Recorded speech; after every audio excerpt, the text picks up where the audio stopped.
नमः शिवाय। सावन का महीना बहुत जल्द शुरू होने वाला है और इस समय पे जो भोले बाबा के भक्त होते हैं उनके अंदर एक अलग सा उत्साह आपको देखने को मिलेगा। जैसे ही सावन का महीना शुरू होता है लोग इसे उत्साह से स्वागत करते हैं।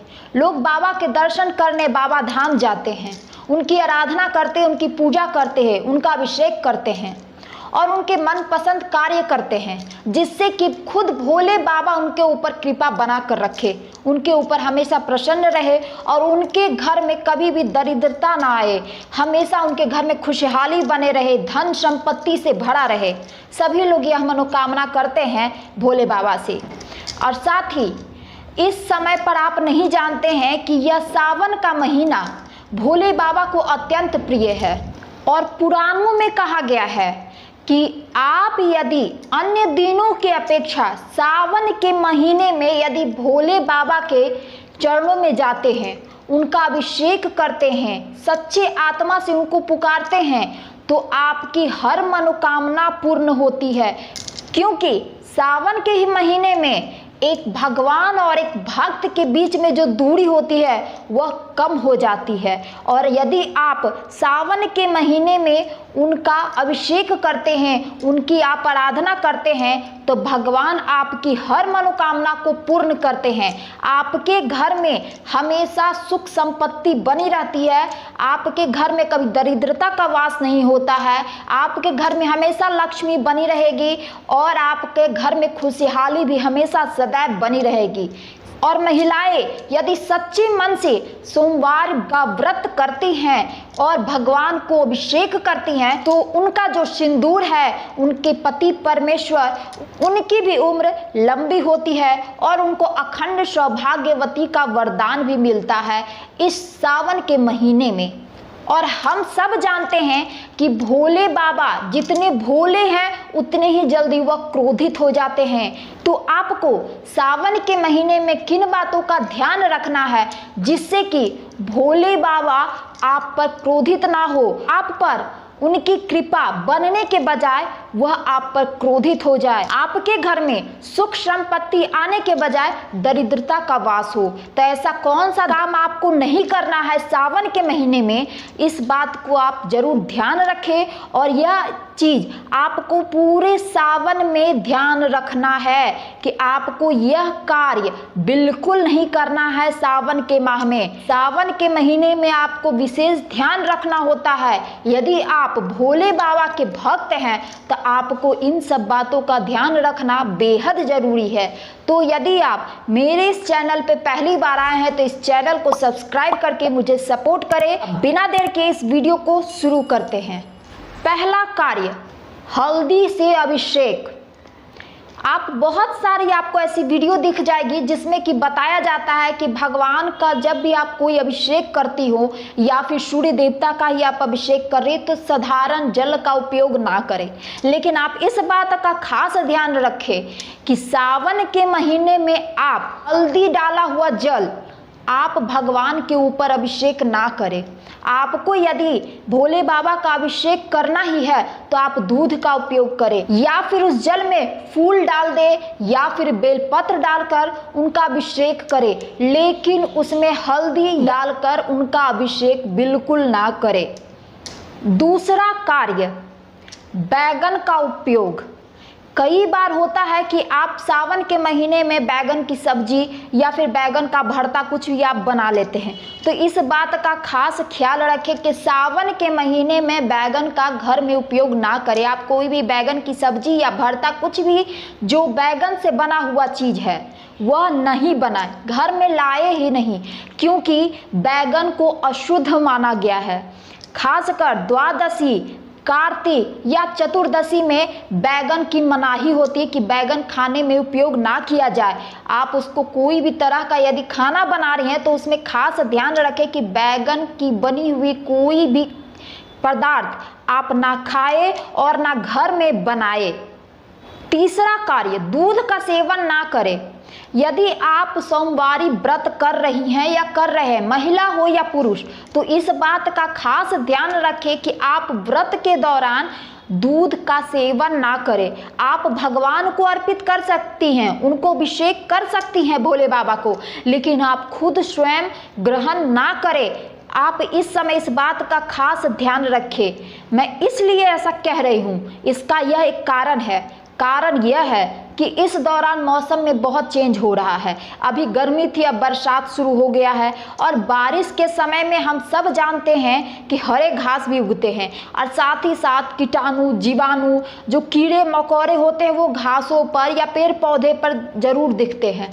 और इस दौरान गाय हो या भैंस, वह हरे घास ग्रहण करते ही हैं, तो उन कभी कभी ऐसा भी होता है कि वह कीड़े मकोड़े या कुछ गंदी ऐसी चीज़ें भी खा लेते हैं। और यदि आप उनका दूध ग्रहण करती हैं, यदि आपने सच्चे मन से भगवान भोले बाबा का व्रत किया है और आपने वो दूध ग्रहण किया है, तो कहीं ना कहीं वह दूध भी हानिकारक होता है। इस बात का आप खास ध्यान रखें सावन के महीने में। चौथा कार्य, जो बहुत ही साधारण बात है, कभी भी अपने मन में गंदे विचार ना लाएं। गंदा विचार अर्थात किसी को चोट पहुंचाना, किसी के बारे में बुरा भला कहना, किसी के बारे में गलत सोचना, कुछ भी हो सकता है जो गंदे विचार में ही आते हैं। और यदि आप भोले बाबा के भक्त हैं तो आपको तो इस बात का खास ध्यान रखना चाहिए कि सावन के महीने में कभी भी अपने मन में गंदे विचार बिल्कुल ना लाए। अपने मन को हमेशा साफ रखे, चाहे दूसरों के प्रति हो या फिर अपने घर वालों के प्रति हो। हमेशा अपने मन को शुद्ध रखे, तभी आपकी मनोकामना भी जो होती है वह भगवान पूर्ण करते हैं। साथ ही इस समय सावन के महीने में आप कोई भी धर्म संबंधी किताबों का अध्ययन कर सकती हैं। उससे आपके मन में कभी भी कोई गंदा विचार नहीं आएगा, कभी दूसरों को चोट पहुंचाने की भावना नहीं आएगी, या फिर किसी की बुराई करने की भावना बिल्कुल नहीं आएगी।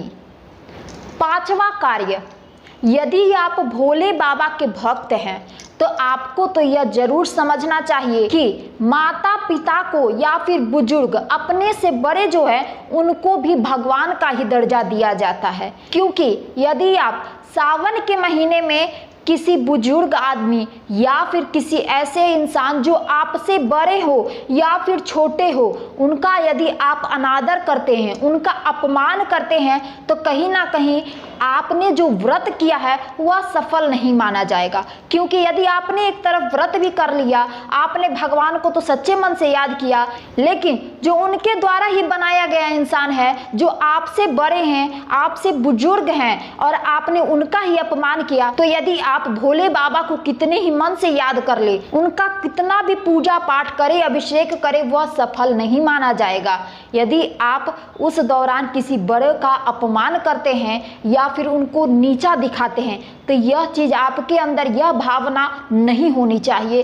खासकर सावन के महीने में, ऐसे भी सावन का ही महीना नहीं बल्कि आपके अंदर इस तरह की भावना कभी नहीं होनी चाहिए। और यदि आप कोई पूजा पाठ करती हैं तब तो बिल्कुल नहीं होनी चाहिए, क्योंकि यदि आप एक तरफ भगवान की आराधना कर रही हैं और दूसरी तरफ किसी का अपमान कर रही हैं, किसी को बुरा भला कह रही हैं, तो यह कभी भी उचित नहीं है।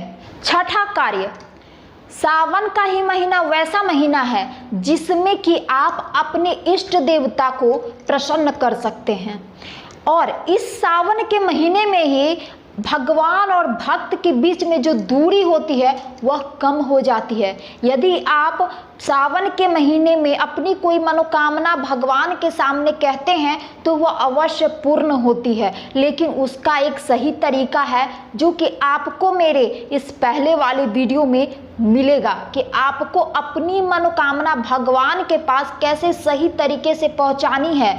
और यह भी यदि जानना है कि सावन का महीना कब शुरू हो रहा है, कौन सी तिथि को है, तो आपको यह सारी जानकारी इस वीडियो में मिल जाएगी। इस वीडियो को जाकर देखें। तो दोस्तों, सावन के महीने में ही आप अपनी मनोकामना भगवान तक जल्दी पहुंचाते हैं, और इसी दौरान आप भगवान को बहुत जल्दी प्रसन्न कर लेते हैं और आपकी सारी मनोकामना पूर्ण होती है। तो इस बात का खास ध्यान रखें कि आपको सावन के महीने में ऐसा नहीं हो कि रात को देर तक जगते हैं, सुबह देर तक सोते हैं, सोकर उठे अब पता चला कि घर के काम में लग गए, तो ये गलती ना हो। आप सावन के महीने में इस बात का ध्यान रखें कि आप रात को जल्दी सोए और प्रातः काल उठकर स्नान करके पहले भगवान की पूजा जरूर कर ले।